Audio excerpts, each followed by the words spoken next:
నిజాయితీగా ఉండడం వల్ల చెడ్డవాళ్ళు కూడా మంచివాళ్ళుగా మారిపోవడం ఎప్పుడైనా చూసారా? హలో ఫ్రెండ్స్, ఈరోజు ఒక మంచి ముగ్గుతో పాటు పిల్లలకి కూడా చెప్పే ఒక మంచి స్టోరీ కూడా ఉంది. సో వీడియో స్టార్ట్ చేసేద్దామా? స్టోరీ పేరు అబద్ధం చెప్పకూడదు. అనగనగా ఒక ఊరిలో రంగారావు అనే ఆసామి ఉండేవాడు. ఆయనకి ఒకసారి బాగా జబ్బు చేసింది. తన కుమారుడైన రాముని పిలిచి, జీవితంలో ఎప్పుడూ అబద్ధం చెప్పనని నాకు ప్రమాణం చెయ్యి అని అడిగాడు. అందుకు సరేనని చెప్పి తండ్రి చేతులు చెయ్యి వేసి ప్రమాణం చేశాడు రాము.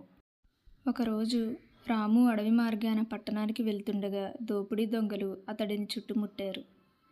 వారిలో ఒకడు, నీ దగ్గరేం ఉన్నాయి అని అడిగాడు. నా దగ్గర 50 రూపాయలున్నాయి అని చెప్పాడు రాము. దొంగలు అతని జేబులు వెతికారు, కానీ ఏమీ దొరకలేదు. వాళ్ళు మారు మాట్లాడకుండా వెళ్ళిపోతుంటే వెనక్కి పిలిచి, నా దగ్గర నిజంగానే 50 రూపాయలున్నాయి. ఆ నోటుని నేను నా చొక్కా జేబులో రహస్యంగా దాచారు.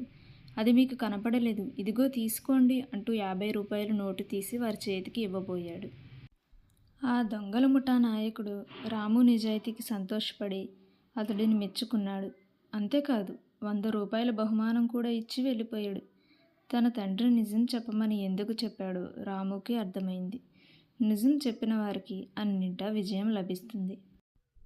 చూశారు కదా, మన మంచి, మన నిజాయితీ ఎప్పటికైనా మనకి మంచే చేస్తుంది. మనం ఎలాంటి పరిస్థితి వచ్చినా అబద్ధం మాత్రం ఆడకూడదు. నిజమే చెప్పాలి. మన నిజాయితీయే మన పరిస్థితిని మార్చేస్తుంది. సో ఈరోజు ముగ్గు అలాగే స్టోరీ ఎలా అనిపించాయో తప్పకుండా కామెంట్ చేయండి. అలాగే స్టోరీ నచ్చిన వాళ్ళు, ఇంకా యూస్ఫుల్ అవుతుందన్న వాళ్ళు మీ ఫ్రెండ్స్కి, ఫ్యామిలీ మెంబర్స్కి షేర్ చేయండి.